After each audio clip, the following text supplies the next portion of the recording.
Hi, and welcome to Say Grace, Food for Thought and Hospitality. I'm Steve Palmer, and I invite you to join me as we explore the stories behind leaders in the hospitality industry and beyond. Say Grace is a place to reflect, connect, and savor thoughtful narratives. Everyone has a seat at our table. So pull up a chair and let's discover the transformative power of hospitality together. Hey there, and welcome to Say Grace, where we unpack all things hospitality.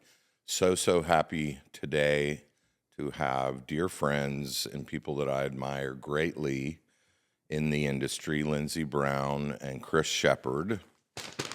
A little bit about them.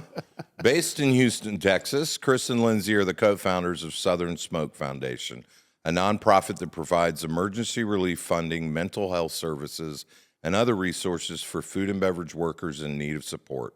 Before taking on a full-time role with Southern Smoke in 2023, Lindsey looked after the public relations for Greater Houston Convention and Visitors Bureau before opening her own firm where she continued to champion Houston's culinary scene.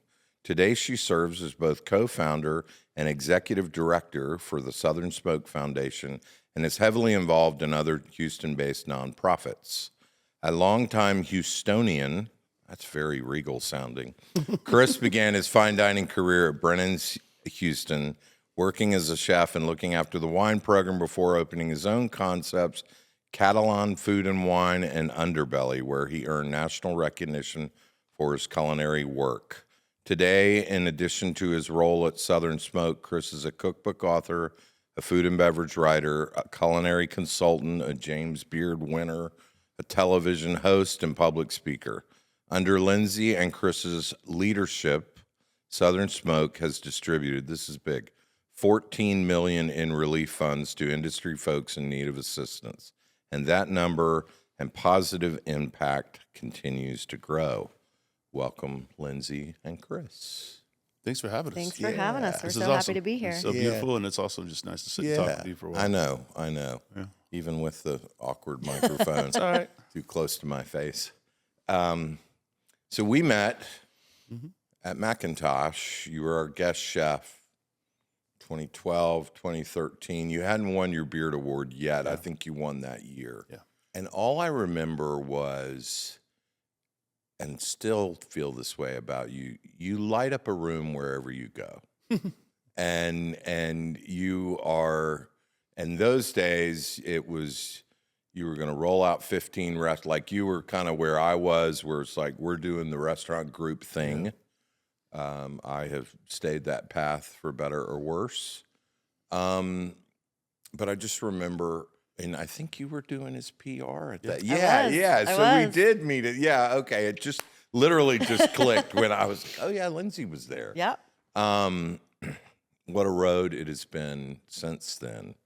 Tell us about, I know a lot of people have heard the story, but I think it's an important story to go from restaurateur to really humanitarian for both of you in a lot of ways. I want to hear your story too, Lindsey. Yeah, I think for me, it was always one of these things like being the restaurant industry is really hard, and especially getting started into it. And I mean, I go back to I moved from Tulsa to Houston in '95 and started culinary school. Took on all my own loans, and you get out of school, and back then, I remember I got my first salaried position in 96, which I probably shouldn't have gotten that soon, but it was the whopping $17,000 a year.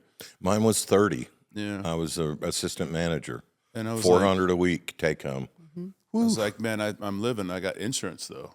And that was kind of the thing, but and then I took a job at Brennan's in '97, and it was $8 an hour, and it was, that's what it was back then, and it was. Weren't you the highest paid line cook in Brennan's history? I was. I came in as the highest paid line cook, and man, I got a lot of stink eye for that, but it is what it is. But and it was having to pay off bills and having to pay off student loans and still afford to live, and it's a hard life, and it really started in 2012, 13 when we started doing stuff. 14 maybe. 13 or 14. I decided that you know, we had started like the Food and Wine Best New Chef had happened, and the first beer nomination happened, and it was like, all right, well, we need to do something. And so it was either raise money through dinners to put kids through culinary school, or save Battleship Texas, which she looked at me and was like, that was something that he really wanted to do. it was sitting in our waters, just slowly rotting. We have the Yorktown over here, same. And it was It's like, nobody's ever going to do this. Like, maybe we should start an initiative. She's like, culinary school makes sense. I was like, yeah, you're right. I love that you dream big, because I do too, like delusionally so. Yeah, but you know what's not in our waters anymore? Battleship Texas. Battleship Texas is gone. Aw. So maybe I would have made an impact anyway. But it was, we are going, Underbelly was this restaurant that focused on the story of Houston food. And it was a very hard restaurant to run, but it was a very beautiful restaurant to run. And when I say hard, it was because we didn't have, every Tuesday, 1,000-pound steer would be delivered. And then on Thursdays, it would be 2 to 3 250-pound hogs, then 300 pounds of goats or lamb on Friday, poultry from my farmer on Saturday, and then fish throughout the week, and then farmers just dropped off vegetables. So outside of like carrots, onions, celery, and citrus, and herbs, and garlic, we changed the menu every day, and we tried to focus on teaching people more about Houston through what our inspirations were. And so as you walked in, there was 50 photos on the wall of restaurants and people in our city that were really inspiring to us. And as you got the check presenter, it was like, here's your map of our city. And yes, we thank you so much for coming in, but we would politely request that you go visit 2 or 3 of these before you come back. And it was like, because that was, I will give you a hidden way to taste fish sauce, but now you need to go have it at this restaurant. Or here's gochujang. Now you need to go have it at this restaurant. And it just kind of, that's how we played a lot of our food. And so we started doing these dinners called Off the Wall, where I would pick 2 or 3 of these restaurants that kind of make sense, but don't, and do a dinner with them. And we would use those money to fundraise to put a kid through college. And I think those dinners really... So they were a lot of fun. They were a lot of fun, but people were meeting for the first time that maybe this restaurant in Chinatown had never met, a fine dining chef. And I really feel like now that you say it the way that you just did, that sort of started some of the collaboration in the food scene in Houston, because people were meeting each other and cooking together and making friends. Because it was bringing people from all over. I mean, Houston's 680 square miles. And so it's just big, and you may not get to this place or get to that place, but I have found inspiration from those. And so let's bring everybody together. And I'll never forget, it was it was HK Dim Sum that did a course, and Mala Szechuan, and Rice Box, which is a American Chinese food truck at the time. and then we would do a course that was inspired by him. And it was, sometimes the translations weren't always perfect, because I remember the HK people, they just brought all their stuff and then went and sat down at a table for dinner. And I was like, all right, now I got to hang out in the kitchen with us, but I'm all right with that. But that was the whole thing, to raise money for a scholarship, in which we did. But, it took a long time to give that money away. It took us 2 years because of one simple criteria that I was going to be steadfast about. And it was what I did when I went to school, is I went to school full time and I worked full time. And I did that against the words of the culinary school. They're like, you need to focus on school, not always on work. And I was like, but 40 hours here, 40 hours there, that's a normal work week when I get out. So like, I don't understand why I wouldn't prepare myself for these things. And so we finally ended up, after, I think it took 2 years to give that scholarship away. And now, he's a good chef. He's a great chef. But he was here this weekend, Dominic Lee. I don't know if y'all know him, but he won the one and only Underbelly scholarship. I love that. And during that, so we did it on our nights off, and the one day that we were closed, and I wanted to make sure that my general manager, Matthew Pridgeon, had his day to be with his kids. His 2 days to be with his children, because they were young at the time. And so we brought in a sommelier that I worked with at Catalan to help us run the wine program. After we did those dinners, he showed up one night and asked if we were going to do any more dinners. And I was like, I mean, we'll see. Like, what's you thinking? This was before we had such a hard time giving the money away. He's like, well, I'd like to do a dinner for MS. And I was like, all right, why? And he's like, well, I was diagnosed with MS this week at like, he was probably 38 at that time, 38. So late 30s, diagnosed with MS. He was riding his bike, and he kind of started to lose the feeling in his hands, and so he went and got checked out. That was what happened, and we had just lost a chef. About 6 months prior to this,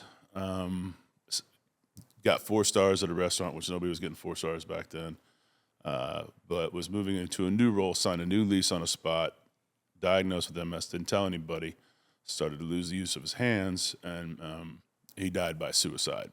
And so, and one of the biggest causes with MS is people don't like to talk about it or talk about how they're going through it or any of the problems they're having. And so Antonio was like, I want to be there. I want people to know what's going on with me. So Lindsey and I said, yeah, give me some time. We had some pretty killer ideas, but remember the MS Olympic idea? Where we're going to have Master Soms come out and do like sack races to blind tastings? Because it was like, it all kind of tied into like, it makes sense, right? Can you meet with our PR team? That's one of the best things I've ever heard. Like, we can do these things. Like, we got a bunch of MSs in the city, and we raise money for MS. We could still do that. That'd be really fun. Yeah, that's pretty cool. Now that we're more known, I think we could go back to it. Before, people would have thought it was just a weird joke. But, you know, we decided, we called Sean Brock and Rodney Scott from here. And because at the time, like, I was like, I need the whole hog guy. Yeah. And Sean's here too. This is awesome. And then it was myself and Aaron Franklin. And so it was like this Texas, because at that time, really, nobody knew much about whole hog cooking in Texas. Like, it was just Right. It's a brisket thing. Yeah. And it was kind of also in the same right. I don't think a whole lot of people were focusing on brisket here. Not at all. And so not at all. It was kind of this cool transition of things. And we were going to throw a little party in the backyard. Then we went to the mayor's department of special events because I wanted to shut down the sidewalks around the restaurant so we could have the parking lot. She looked at Lindsey and I and was like, we're going to have a meeting next week. Show up. I was like, okay. We walked in the mayor's apartment, sat down. There was like 20 people in there, felt like. And she was like, all right, walk me through. And we told her, and she's like, yeah, no. Shut down she looks at one of her people. She's like, shut down all the streets around them on this day. Give them the stage for the mayor's stage so that they can have music. You help them with infrastructure. You help them with electricity. You help them with this. You put up fencing. And it was just like. And we walked out of there. I'm like, I think we're throwing a festival. Like, wow. We had no idea. And I think that we say this all the time, that we didn't know what we didn't know. And I think if we would have known how hard throwing a festival is, we might have been scared. But we just did whatever Susan told us to do. And we're restaurant people. We throw a party every night. Every night. And so it's like, to me, it was kind of simple in that aspect. It's like, you know, yeah, there's the infrastructure of like trying to sell tickets and this and that. But like, to me, it was like, we're just throwing a giant party. And it turned out to be a great party. And I'll never forget, we told the MS Society, we're going to write you a check for $100,000. And they laughed. We literally filled out a form like online, like info at, you know, MS Society, because we didn't know anyone there, and we just filled out a form. And this was like 2 weeks before. Yeah. 3 weeks before. Wow. We should probably tell them we're doing this. They laughed. We didn't, yeah, and they're like, okay. I think that happens all the time where people, I mean, we see it from our end now where people will tell us, we're going to raise some money for you, and then, which is wonderful, but then it's just not quite as much as what they say. And I've experienced that too. Yeah. And so I think they thought there was no way we were going to be able to raise $100,000 in a day. And those people laughed at us. And then when we stood up there on stage and announced the check, they cried because we were on a check for $181,000. And it was like, love that. They had no idea what was going on. They didn't see it coming. I was like, we're going to do this again next year. And I hadn't really talked to anybody about this. You give me a hot mic on a stage in front of people, I'm going to who knows what's going to happen. Certain things. And I'm the same way. We're doing it again. Yeah. Next year, bigger and better. And it was like, I'm sure it was like, why did you just? Okay, yeah, we're going to do it. And we did. And we had that year. It was like 10 chefs come out, and we raised $284,000. And then Hurricane Harvey happened, and that changed everything for us. So. We went from planning a festival that was going to be, what was 2 months out? Harvey hit 2 months before festival. Yeah. 2 months out, and we're sitting in the dining room, and our staff, you know, Harvey was a weird hurricane. It with the city that big, it was the tale of two cities, right? It was depending on what part of the city you were in was how terrible it was, Sure. right? And I think it could be that way almost everywhere. And we are in the oldest part of the city, the kind of the higher part. There's no bayous around us. And so for us, it was like the waters were high, but they weren't devastating for us.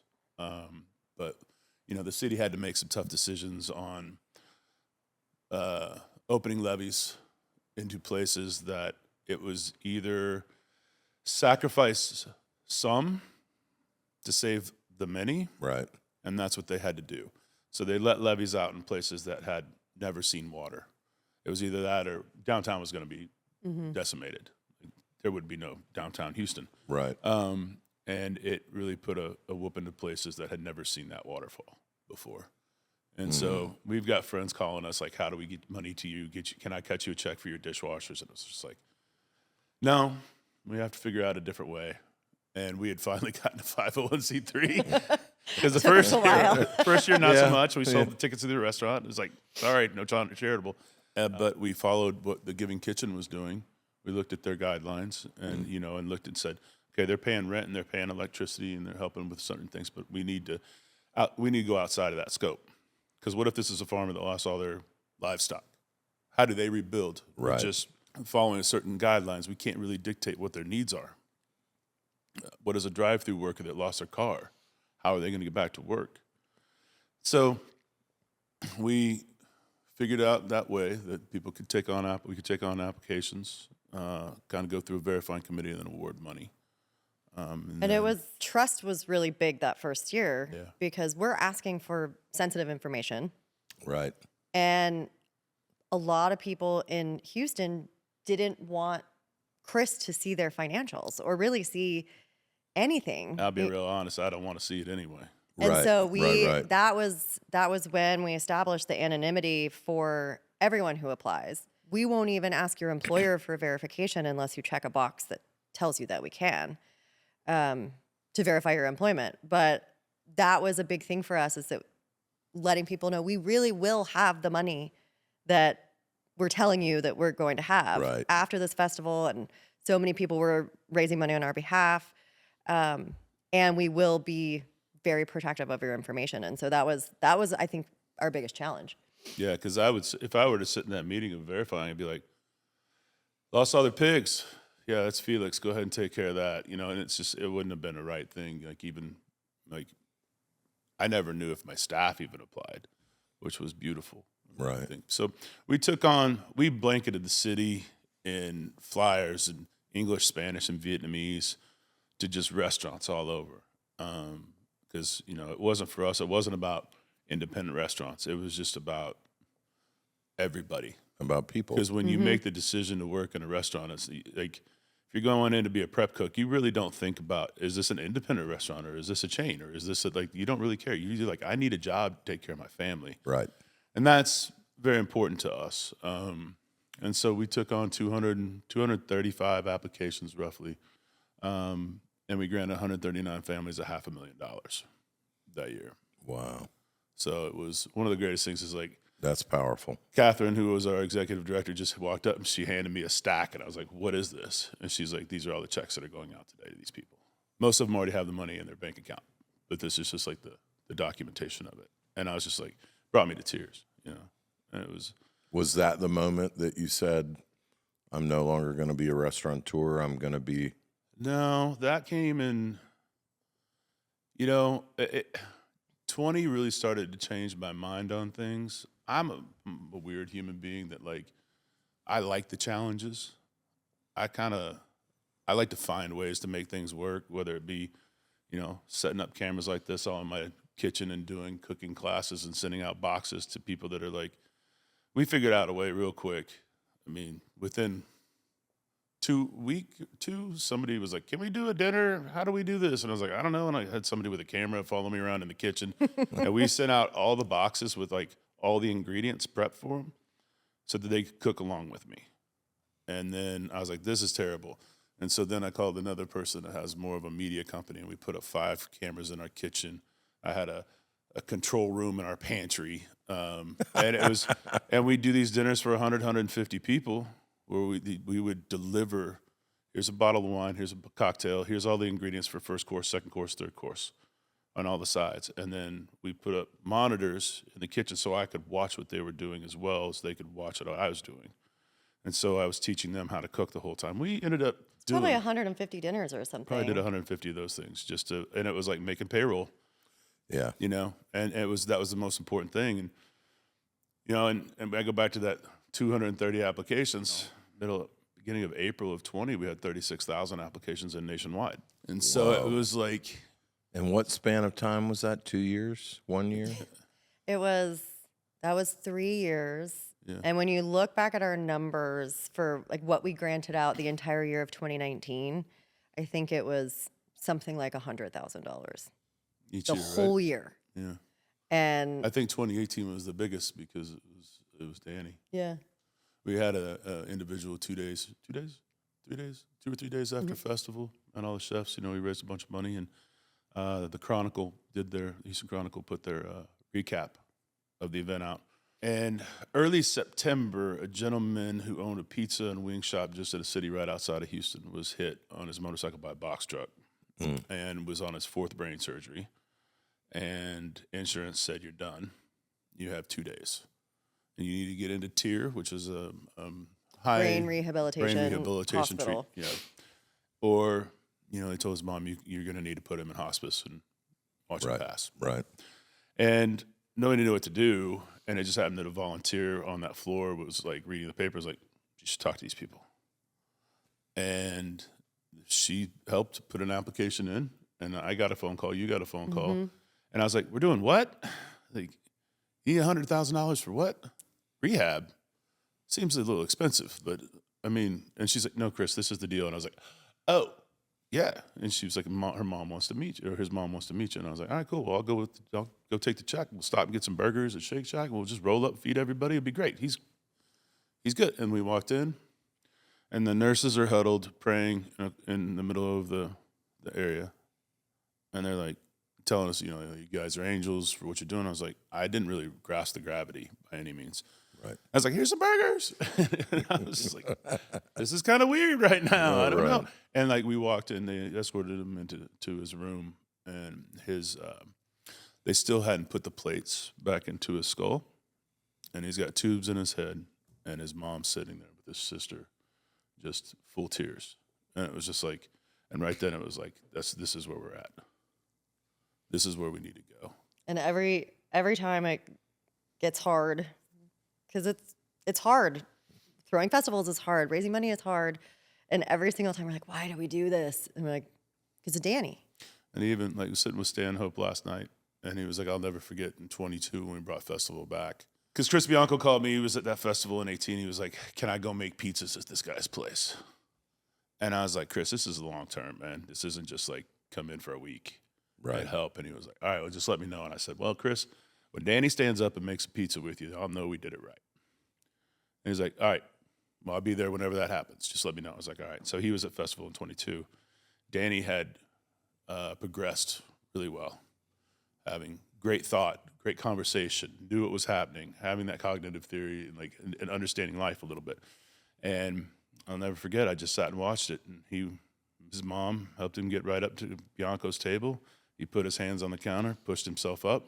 His mom held him, and he made a pizza with Chris Bianco. Wow. I walked off on the corner. I sat down and I cried. And then got up, and a gentleman walked up to me and said, you'll never know my name. You'll never know who I am. But because of your mental health care program, my wife and I are on this planet right now. And I was like, I gave him a hug. I was like, keep doing what you're doing. I turned around, went back to that same spot, cried more. Because it's just like, and I think that's kind of when we started, like, this is a greater purpose. And restaurants for me are beautiful, but I love the people in the restaurants more than I actually love the restaurant. I love the feeling of restaurants, but I would rather that we were there to help people in this industry more so than just to tell our story through food. I want to help people tell their story, if that makes sense. And Lindsey, you made the decision to leave PR at the same time, I'm assuming. And how was that? It was a hard decision, not because I wanted to stay in PR. I think anyone who's in PR knows that it's changed. The media landscape has changed. It really stopped being as fun as it used to be. And I had just seen, Chris make this massive change, selling the restaurants and, getting this new TV show, and he was so much happier. And I kind of wanted something like that too. And so Catherine, our initial executive director, when she took a new job. Because the thought process is that the only way she's going to be able to get out of this is if she builds it up enough to sell it. Right. Right. And she didn't want to do that either. Right. So there was a catch on that too. And so Catherine, when she, told us that she had taken this new job, and she said, I've been interviewing for a couple of months, so I have had time to think about who should do this job at Southern Smoke. And she said, it should be you. You should do this job. And it had never occurred to me before to do it as a career versus just founding, founder board member. And when she said it, I'm like, you know what? You're right. This is exactly the opportunity that I was looking for. And so I called a friend of mine, Elaine Garza, who owns a PR firm in Austin. And I said to her, I was like, do you think this is a good idea? Do you think I should do this? And she said, absolutely, you should do this.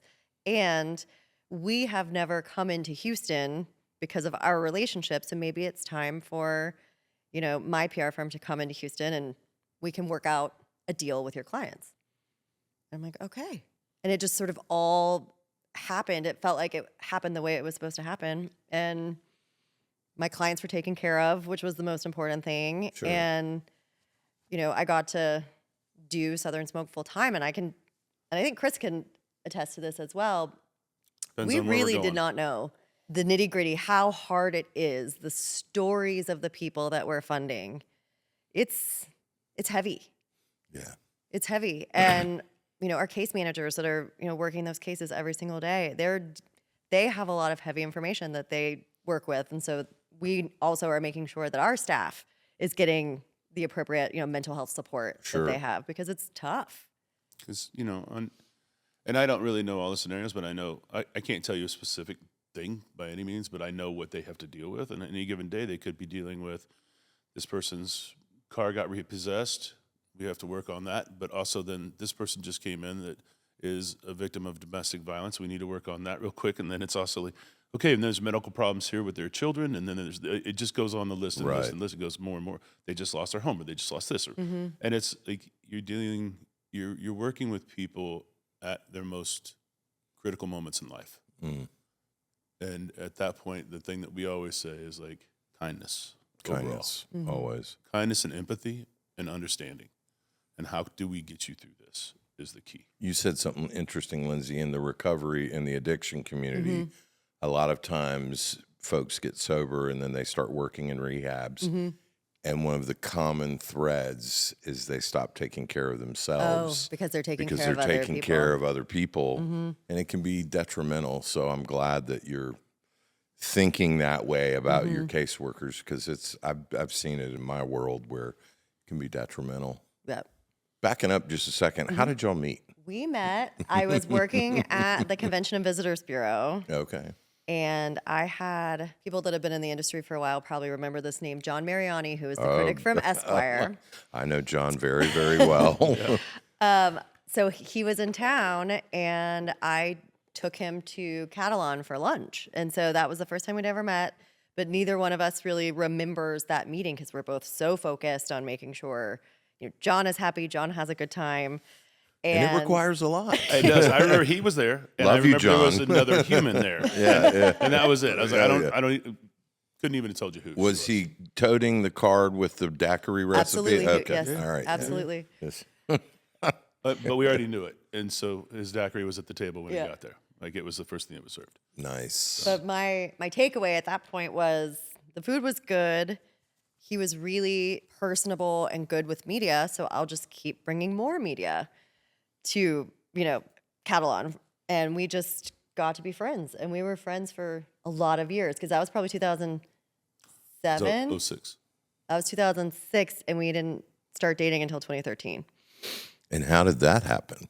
So Well, because we've just been such good friends for so long, Right. And she came to me and said, you know, hey, I don't know, like one of your friends, this other chef, just asked me out, and you know, what do you think? Is he a good dude? And I was like, hold up, you can't go out with my friends. Like that's just whacked and I was out. like, well, you haven't asked. And I was like, whoa, what? I know, right? It was always like, you know, you always hear like you don't get past, you know, well, if that doesn't work, then all of a sudden you lose your good friend too. And it's like, Right. is it willing to take that risk? And yeah, it was. But It was because definitely we had worked together for so long before, it made just working together with Southern Smoke, working together because I was his publicist, you know, all these things. Right. It made it easy. Because a lot of people will ask us, like, how do you do it? Because I could never work with my spouse. But for us, it was flipped. It was the reverse. Yeah. Right. It's not always easy. You know? I mean, for the most part, Yeah. we see eye to eye. You're a on lot teddy of things. bear. What do you mean? Yeah. But some, you know, it still goes back to, she's like, well, just send the email. I was like, I don't have a computer. Right. I don't know what you're talking about. Read the spreadsheet. I'm like, you know. Lindsay, chefs are our special children. Yes. Yes. They are our special children. That's a great story. My wife and I, she worked for Billy Reed, and she was married at the time to my stepdaughter's father, but she would be at all the food festivals, Yeah. and we would talk and chat, and then I was in a relationship, and then 8 years later, Yep. So that's we were both in relationships when we met. yeah, too. yeah, Yeah. 8 years later, Shelby was like, "Wait, you're single?" And Yeah. I said, "I am," and she said, "When are you asking me out?" You know, Yep. and I came running like a little puppy dog. Let's be honest. Fact, You know, what? I think Charleston was one of our first trips as It was. as dating when I came and cooked. Yeah. That's it was. awesome. Yeah. That's awesome. Yep. It was fun. How has well, one thing I don't want to thank you. Thank you.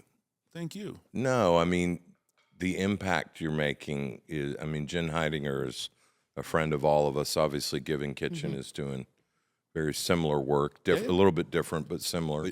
I mean, you guys are doing work that obviously the need is. It's like Ben's friends with addiction. I mean, we'll never win. You know, I mean, one in 10 get sober. The numbers are terrible. That's a one. But you're still doing the work, and I just thank you both so much. Well, thank you. And we now have a Ben's Friends in Houston, which I know, we're so excited about. I know. It's you know, Mickey. My day job keeps me pretty busy. Mickey is carrying the torch in a big way, and I do what I can. But yeah, I mean, somebody asked me recently, well, you know, what's the goal? And I'm like, are people less addicted than they were? Like, are the numbers going? And like, the goal is to be anywhere that anybody needs help. Right. And I'm sure you feel the same way. Like, there's no end to the journey. It's just the journey. I think that Harvey, when we did Harvey, I was like, all right, we'll keep doing this like this for a little bit. And then there's going to be a point where we're not needed. And now I look at him like, yeah, that's not going to happen. Never. Because once we added mental health into the mix, that changed a lot. Right? Once we instilled the Behind You program, well, I want you to talk about that. But, you know, I think once we get almost halfway through the states, I want to start really testing our feet into free legal. And so that you can come to Southern Smoke for emergency medical relief or emergency financial relief, mental health, access to that at no cost, and then access to no cost legal, so that people can read leases and read partnership agreements and read, you know, even immigration law or tax law or whatever law they Workers' need. Because comp, you know, restaurateurs traditionally don't have a good track record. They're like, if they're going to open a restaurant, they sign at least they looked at it, they're like, I think we could pay this. Okay, you're going to be my partner in this? Okay, cool. And we raised X amount of dollars, but nobody said, hey, let's look at this on a legal status. Right. Like, where are we at? Like, did we sign good numbers here? Are the terms good? Are our terms good, right, as partners? Right. And, like, understanding that, like, these things need to be worked out. And, you know, people say, what happened to these restaurants? That they seem like they were doing so good. And it's like, well, their lease wasn't good. Their lease was terrible. Or I've been in bad partnerships, and let me tell you, there is a soul sickness when you realize you've made that decision and you are legally in a situation. You know, in leases, I tell my team that, you know, I say, hey, everybody makes mistakes. my mistakes have 10-year consequences. Yeah. I've signed some leases I shouldn't have signed. Yeah. And hey, Mr. Landlord, would you let me Right. go? No. You know, I mean, No. and absolutely not. And thankfully, I've been able to work through it. But yeah, I mean, there's real consequences to the business side, and I ask a lot of people, how is owning a business different than you thought it would be? And it's not the beautiful plate of food or the wonderful service it's the legal stuff. Yep. And that's why so many people go out of business. And no young restaurateurs put that in their budget. Ever. No. Zero. It's like, because I'll talk to them, they're like, I got this much I'm having, specially pressed records for this, and I'm doing this, and I'm doing that, and the chairs are going to do this, and light fixtures are going to flicker every 22 seconds, or whatever. Right. All right, what's your legal look like? And they're like, well, I got a friend looking at it, and it's like, no, man, because it's the same friend as the person that gave you the lease, and they're like, yeah, and I'm like, no. What are you doing? Yeah. The business of food, the non-sexy stuff. You mentioned it's hard. Mm-hmm. From the moment you both made the decision, how is it different, harder, easier, better, worse than you thought it was going to be? Well, I think at the end of the day, knowing that it's hard for a good reason helps, but it's a lot. Like when you think about the fact that if we're not skilled at bringing the money in, we can't send the money out. Right.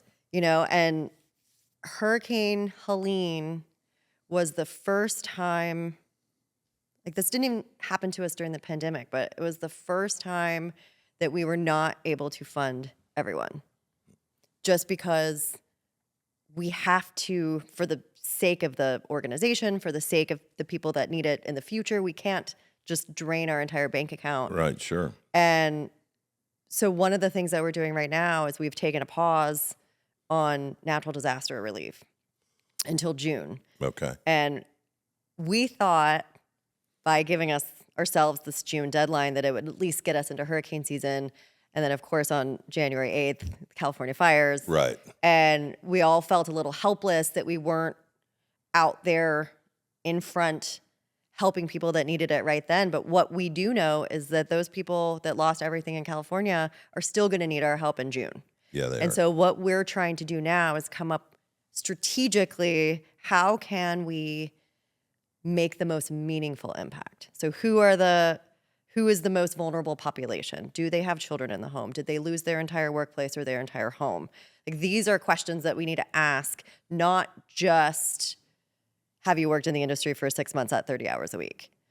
And that way, if we narrow our focus for natural disasters, those individuals that were affected the hardest, we can give them more. Because again, if you lost everything, what is a $500 check going to do? Right. Because we started at the beginning of Helene and Milton. If you were hit by both storms, which a lot of people were, I know. They got a $3,000 check from us. By the end of Helene, we were down to $500 a person, and it's just yes, that might help you pay a bill, but I personally don't think that's meaningful enough. And so we just have to figure out disaster applications specific to that disaster. So we're asking the right questions so we can fund the most appropriately. Yeah, because when you're funding that way, 6 months, 30 hours, the conversation also needs to be, have you lost your job? Did you miss a Are you still getting paycheck? paid? Yeah. Because we found out that people were still full salary, and it's like they're just But they were applying. still And applying. I So get like, it. ooh, there's money. And it's Yeah. like, but that doesn't work for where we need to be. And this is where, I get called into the meetings because I don't work for the foundation. I walked in one day and they're like, okay, we need you and her to get on the same page. And I was like, are we not? Right. And then the conversation became about that. And I was like, quickly I learned we are not on the same page. Mm-hmm. But we need to find common ground because I'm big on the emergency relief, mental health part of it, and we should be doing that. But when we start talking about disaster relief, I don't think we can become a governmental operation, right? You're right. I think that with World Central Kitchen, what they're doing is amazing. They're getting food there. And then, when people are fed, they move on to the next one because there's always something going on. And I don't know if we want to get into the just giving people the $500. Right. I think that we need to look at it, and I think this is where we're going, is that we're looking at it and saying, well, how can we make a meaningful thing? Instead of giving 1,000 people $500, what if we gave 100 people 5,000? Yeah. Right. To help pay their insurance, their deductible, so they get their house back in order, Exactly. so they get their life back in order. Like, that to me is a more sustainable way of what we should be looking at. Because with the $500, if people don't get the $500, do you get a lot of people mad at you? And it's like, we need to focus on what we can do, Right. not what everybody else should be doing. Because, like, And my feeling is that we started because of a disaster. So we still give a donation to the MS Society every single year just because we want to remember where we came from. Right. So until we bring back the Olympics. I'm coming for the Yes. Olympics. So to me, if we are not funding natural disasters in some form, how are people going to get help? I think there's common ground that we're finding, and I'm very proud of the team and proud of us for giving ourselves those 6 months to really figure that out. Because when those fires started, they all jumped like, let's get back at it. And it's like, nope. We can't. I mean, that can't. was a hard decision. That many people, right? And if there's no funding going there anyway, that many people, I mean, even if we had 100 million, which nobody's giving us 100 million. Right? We're not going to last long. Feel free to give them 100 million. Thank you. But we're not going to get there with that, you know? Right. And so, and what does it really do? Well, now we just gave you enough money to move out of the area that we would hope that you would go back to those restaurants. Right. Now you're going to go move to a place that doesn't have to deal with fires, which that's a different prerogative thing altogether. But like, we want to get people back to work, and that's the biggest thing, is we want to get people back in their restaurants, and back at their farm, or back at their distillery, or And back ideally at their distributor. keeping them in the industry. Yeah. I mean, Amen. Well, that's one of Ben's friends, Big's, you know, like, if you don't have to get out of the industry. And matter of fact, we need you in the industry. Yeah. Do you guys ever feel hopeless in your endeavor? I think one of Like the need is too big? Yeah. Or maybe overwhelmed is a better way to... overwhelmed 100%. Is a better way to But I ask. think one of the things that I'm really working on is reminding myself we can't save everybody. You don't do a very good job at that. I though. know. Yeah, I'll be the voice of reason on that. You desperately want to do that with everybody, and I am the believer that, like, we're going to do what we can do, and we're going to push as hard as we can go. And if, I get mad at a certain company that, like, when we were funding Maui fires, that have been in food operations in those areas and not giving back to that community, but selling so much product, it makes me really mad, right? And it's like, you got to help the people that are around you. You've been, using the lands for centuries. Right. Like, come on, let's go. And how do we get to those people? Like, that's my goal. Like, how do we get to the next person that's good, and nobody ever, people don't want to talk to you when you get into it. Right? Well, I mean, we went into the National Restaurant Association last year just like, you can only hope to contain me because I'm going to go at everybody. Right. And all of a sudden you're like, person's like, I'm a salesperson from Des Moines. And it's like, who's your boss? Like, they're not here. They're like, all right, well, that was a waste. But we got some really good contacts out of that. And we got, really good people. And so, and there are a lot of people just want to help, but like, we don't take governmental money. So that's kind of, that's an interesting thing, which is fine. I like it better that way. I don't want to answer to anybody. I want to do what we're going to do. Right. The people I do want to answer are to the people that are helping us. That you're helping, I want to make sure that the restaurants that are supporting us and the companies that are supporting us know that we're doing it the right way. Yeah. And that we're actually doing what we're saying we're doing. I'm very clear about it. Lindsey, you said something that struck a nerve with me. In addiction, right? You want to save everybody, and you're, again, 10%. You're going to lose so much more than you win, and the other side of that truth in addiction that I hope is different for y'all. Most people don't get sober their first attempt, Right. like because it's a disease that tells you don't have a disease, right? You've heard me say this before, right? I mean, cancer patients don't say I don't have cancer, but alcoholics are like, I'm fine. Everything's fine. Right. We're good. I'm under the bridge, but everything's fine. You know, and to just that terminology, you want to save them all, and you can, and that can be heartbreaking. It can. It really can.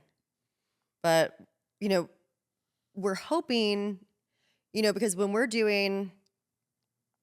working cases, we do full budget breakdowns for each applicant. So what is coming in the home, what is going out of the home, what do you need help with? We need to show us your paperwork, whether it's, you know, your lease or your eviction notice or your medical diagnosis. And in many cases, that's the first time some of these food and beverage workers have ever done a budget. And they don't even realize how big their deficit is. Right.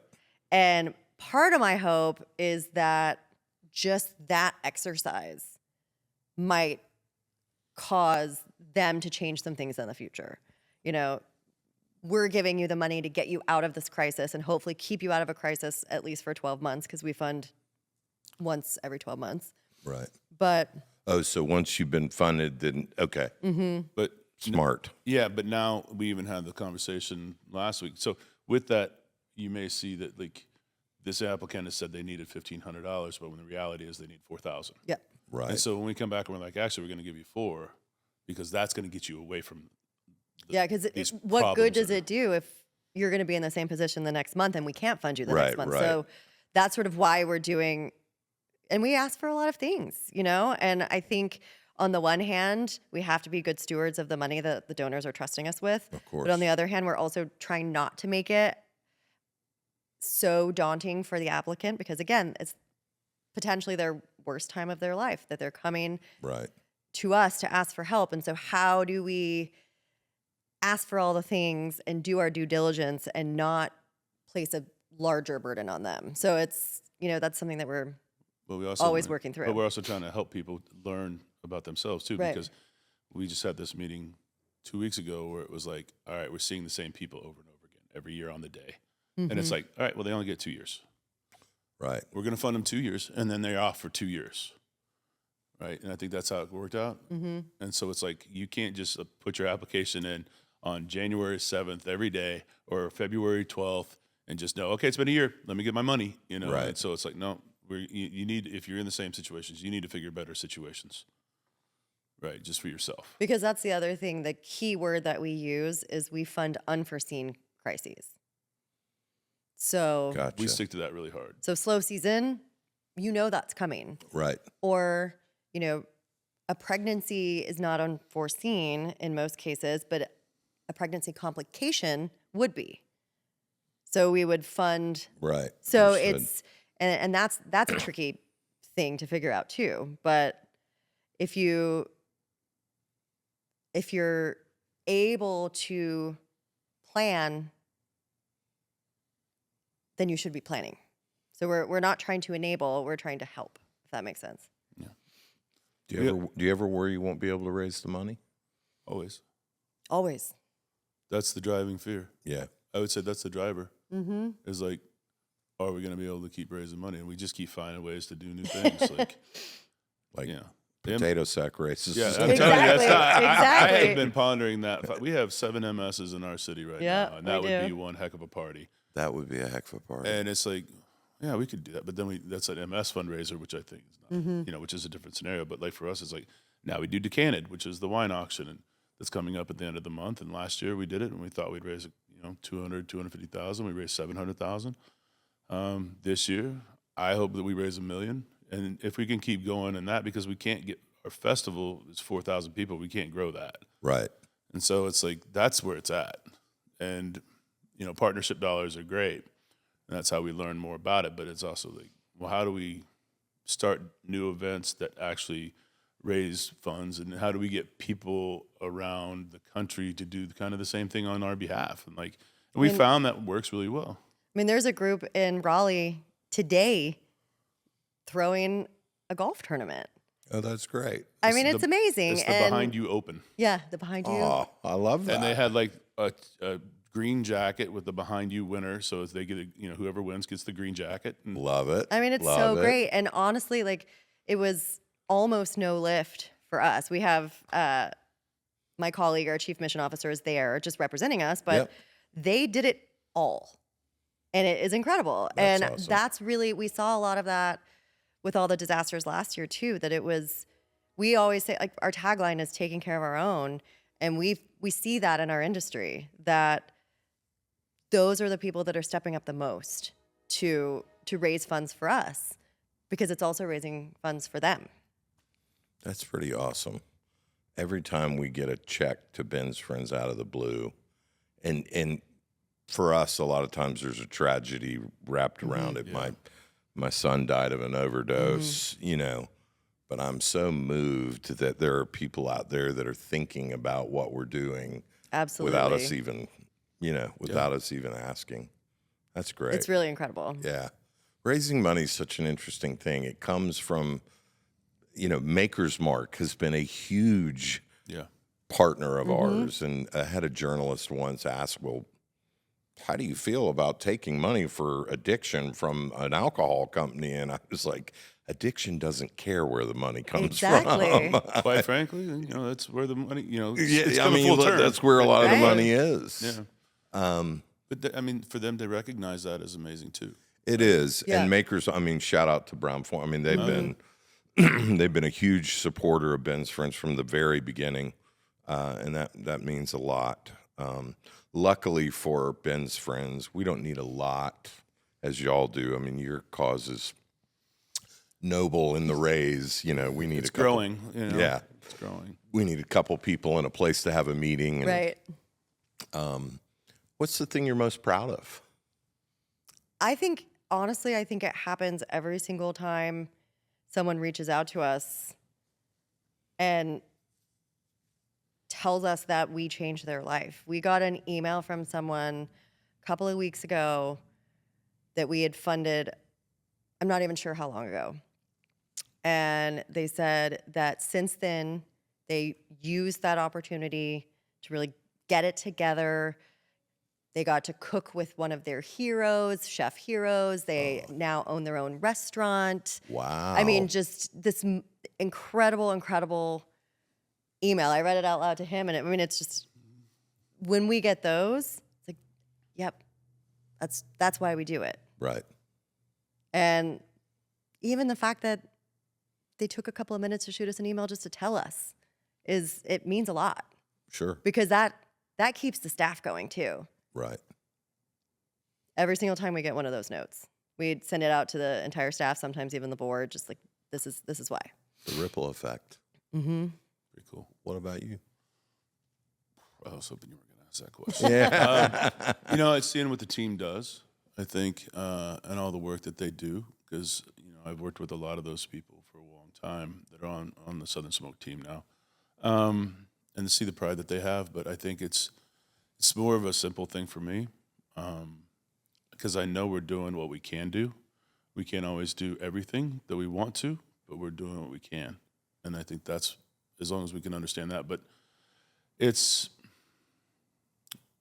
we had these cards made that she and I carry around when we travel. And it's having the conversation with our waiter or our bartender or just somebody in the restaurant. It's kind of an awkward conversation, because you're like, hey, when you have like 3 minutes, can we talk? And they're like, sure. And then they come back, they're like, what'd I do? And it's like, you did nothing wrong. Right. This is what I'm going to do. This is what I want to tell you about. And we have a card that has a QR code, kind of explains what we do, and then we tell them about it. And then the other staff members start to understand. I think it's more spreading the word for us, because it means the world to me. Like, I did a dinner in California once, and we sat down, and as restaurant people, anybody that goes out to dine, hell, we'll send these cards to anybody, because you can see in the server's eyes if something's right or wrong, with or without knowing them, right? And just to have the conversation like, hey, you good? Like, I say that all the time. You good? Like, those are 2 words that open the doors to anything that I've heard you say that a lot. I say it all the time. And it's just like, the answer's 1 or 2 things, right? I'm awesome, or I'm good, or you know what, I'm okay. And then it's like, all right, let's have a conversation real quick. And as a boss and as an owner or whatever, as a restaurant person, when somebody starts talking to you, the answer to that is, I'm not qualified to hear what you're about to tell me, but these people are here. Right. But we sat in a. I did a dinner and we went across the street for a cocktail and a snack, and I saw something in her eyes, and I was just like, "You okay? You good?" And she's like, "Eh." And I gave her a card. I said, "This is what I'm going to tell you right now. This is what we have in California for you." And head on. And she's like, "I'll be back." She went outside. She cried. Just came back in, like 10 minutes later? Mm-hmm. And kind of just kneeled down next to me and was like, "You'll never know what that meant to me." Because my mom was looking down from the heavens, knowing what I was going to do tonight to join her. Whoa. And you gave me knowing that somebody truly believes in what we're doing in this industry. And it was like, use that card. Use these services. It's here for you. And she was like, "Thank you." And it was just like a very emotional thing. Like, you never know what's going to be said right there in that moment. And if you don't take that moment to say it to somebody, then it just, life passes you by. And so that's why you will always hear me say, "You good?" and "Thank you," and very cordial and very kind to everybody. Like, that's all I want to be, is because this world is really tough and you never know what people are going through. So if you can be as nice as you can as a consumer, life's good. Y'all are good humans. Tell me real quick about the television show. So you're like a host. Yeah. You're like traveling Houston. Yeah. Eating your way across the city. When I got out of the restaurants, it was just, for that, it wasn't that I didn't love it. It's that I didn't want to see the growth model of what was happening for me personally and for us personally. Like, having 10, 12 restaurants with me being at every restaurant for like 30 minutes a day, it doesn't fulfill me. I probably should have just had one, but then I would never leave either. So that's probably not good either. But it was when I did the deal, I had 6 months off. I had a 6-month non-compete, and I looked at Lindsey. We had a lot of arguments, not arguments, but conversations. But I was like, what does life look like now? Right. I feel like I just put myself out to pasture. Right. Should I be looking at Lisa? Should I be looking at Spot? Should I be looking at this? Should I be looking at that? She's like, "No, just stop. Don't look at anything." She's like, "You have 6 months to relax in your life that you've never had." And I was like, okay, like, what, I don't know what that means. And so, and I told him, fully not knowing this would actually happen, but I said, the right opportunities will present themselves. Yeah. You just have to let them come. So true, so powerful. And so we got connected with the new general manager at our local NBC station, and we started talking about Southern Smoke, and I thought that's what our meeting was about. And then she got up and went to the bathroom, and I wasn't thinking, it wasn't that you weren't there. He was going to say it, and I think that's just where the timing came in, but he looked at me and was like, "You want a TV show?" And I was like, "What?" Let's wait till she gets back. Because she needs to hear this. I just say it, yes. Like, that's going to be a bad thing. Right. And, he was like, "I started this show in San Antonio where this person goes out, and I canceled it here knowing I wanted to recreate this show." And he's like, "What are you thinking?" And I was like, "Well, I wrote a book called Cook Like a Local, so let's just do an Eat Like a Local." And it's a cool show. I get to go out and have stories with people. It's not so much, I see a lot of the food shows, and they do what they do very well. Right. But to me, the food show shouldn't be like, here we're going to brine 50 chickens, and then I'm going to roast one, and you're going to taste it and tell me how you like it. Like, that's cool. Right. But I want the consumers to have an actual, or the viewers to have an actual, like, connection with the person that's in the restaurant, not so much the dish. I want them to know why they came to Houston, why they live in Houston, why they do the food that they do, more so than here's a table with 65 dishes on it, now let's go. Right. And I'm going to take a bite out of each one, but you're never going to remember that. Right. You're going to remember that this person grew up here or wherever they grew up, and they do this, and this is why they came. And so it's more of the stories, and I enjoy that more than anything. I think that show has changed me a lot. I'm very inquisitive to begin with, and but I want to know, like, you can tell me how you breaded that chicken to be so delicious, but I want to know the thought process of where you got that and why you did it and where you're coming from and what made you go through all of these steps to do this before we even talk about this. Right. Right. And it's been a lot of fun. Or tell the stories of, like, Irma's, which is one of the greatest restaurants in Houston, and, it won a beard for America's Classic. America's Classic, what, 20 years ago? Probably. Wow. Where, you walk in, and it's this fantastic Mexican restaurant, and they basically walk up, they're like, you want some queso? You want some avocado? You want some guacamole salad? And it's like, sure. And they're like, this is what we have. Boom, boom, boom, boom. And I've been there, I don't know how many times, but I finally saw somebody with a menu once. And I was like, you guys have a menu? And they're like, yeah, for the people that don't get it. And I was like, all right, but you eat what she's making that day. Right. And she's been doing that since 81. And then, you go around the corner over to China Garden where, Carol and her family have been running this Chinese-American place since 1975. And, you get to hear these stories. Why did Frenchies become Frenchies Fried Chicken? And so like having an interview with the matriarch of that company that's 97 years old and to hear the history behind why they came to Houston to do, like, that's what makes it for me. And, we won a regional Emmy for doing it. Mm-hmm. So that's awesome. That was never on the board. And so I was like, I'm going to continue doing this because it's fun. But I get to make restaurants busy. Yeah. But it's also very much an extension of what he was doing at Underbelly. Because the tagline of Underbelly was the story of Houston food. And, the check presenter sending people to all the places around town, it's essentially just doing that, but on TV. Yeah. And once these shows air on Saturdays, like I get the calls. You've doubled my business. Wow. Because that show airs, and there's 4 million people in Houston. Right. And even if 100,000 watch it, and 10% of those are like, I'm putting that on the list, that's 10,000 new customers. That's amazing. Right? And we've seen the effect. Lindsay said, man, let's just weird one. It was about banh mi. And she was like, let's go get a banh mi. And we walked in. The place was packed. And everybody around us like, we saw the show. And the son, Andrew, walks up. His hair's all jacked up. And he's like, I was in the middle of getting a haircut, and my mom called me and said, get your tuchus over here now. She was like, I got to go back in 3 days to get my hair finished. Like, it was half cut. He just got up out of the chair and left. I love it. And so it's those kind of things that make me really happy to see the impact that Houstonians will give to a business just by like what words are being said. Love that. Lindsay, what does hospitality mean to you? Hospitality to me means, I said it already, but taking care of our own. Okay. Chris? Love. It's really showing love and showing, when we talk about hospitality, there's many forms of that, right? There's not just like one thing that's like, that's hospitality. No, it's like thought process and etiquette, but like, we did that dinner in Kindred. North Carolina. Love Joe. Known him forever. Best. He's the best.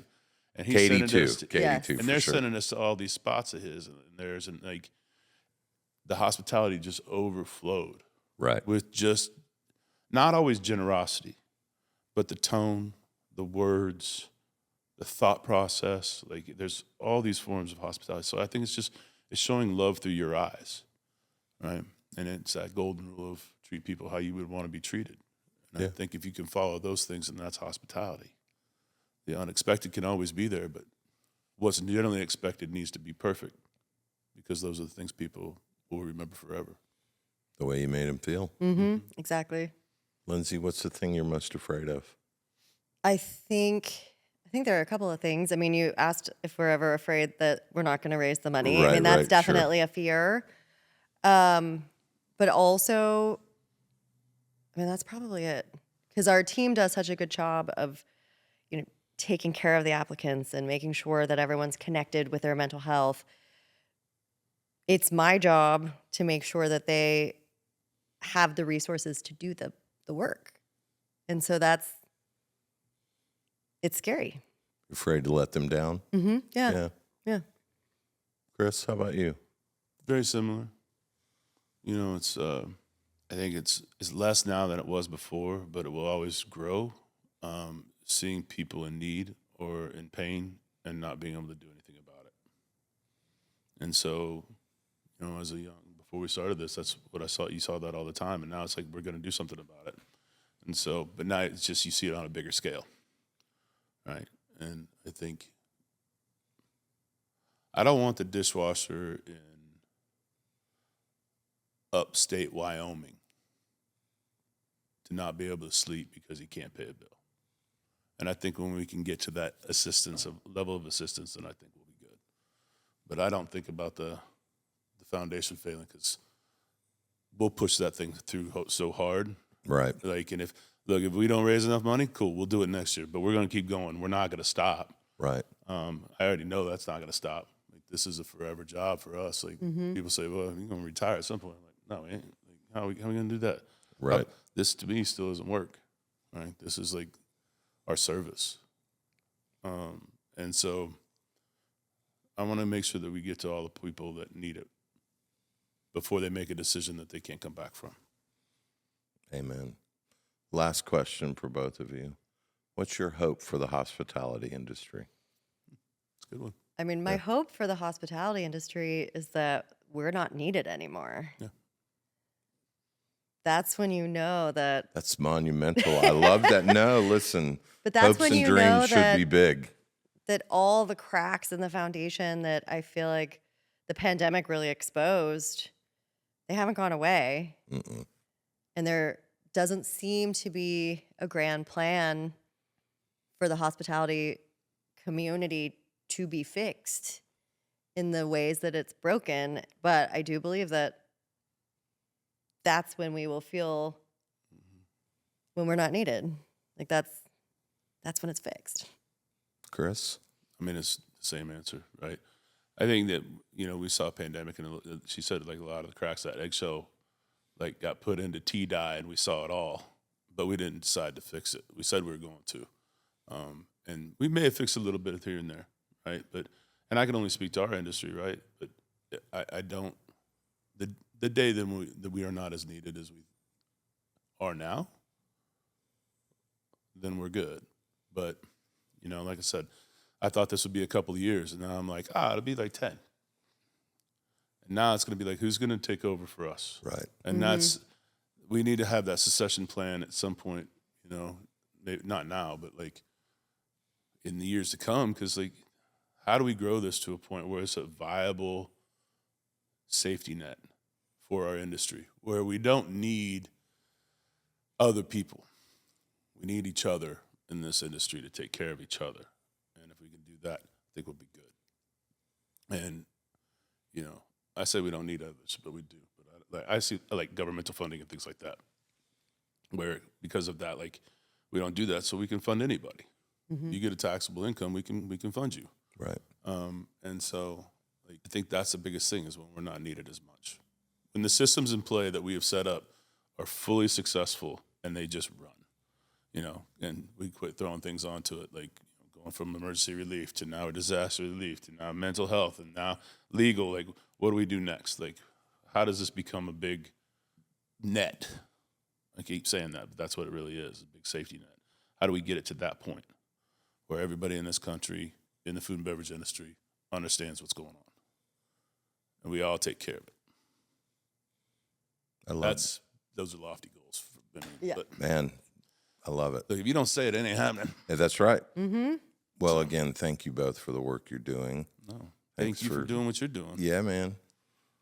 I feel like it's the least I can do, right? I'm sure y'all feel the same way. I mean, but you guys starting Ben's Friends gave a lot of people a lot of opportunities that they didn't have before and a place to come together and really come what they need to do. And that's very special. And if individuals like this can, us, you, and others, like Giving Kitchen, what have you, can start something and really follow into it and it makes sense, it's a blessing for this industry. Thank you, brother.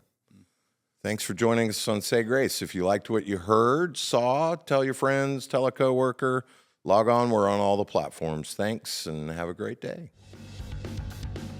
Thanks for tuning in to this episode of Say Grace, Food for Thought and Hospitality. We hope you join us next time as we continue to dive deeper into the inspirational stories about the transformative power of hospitality.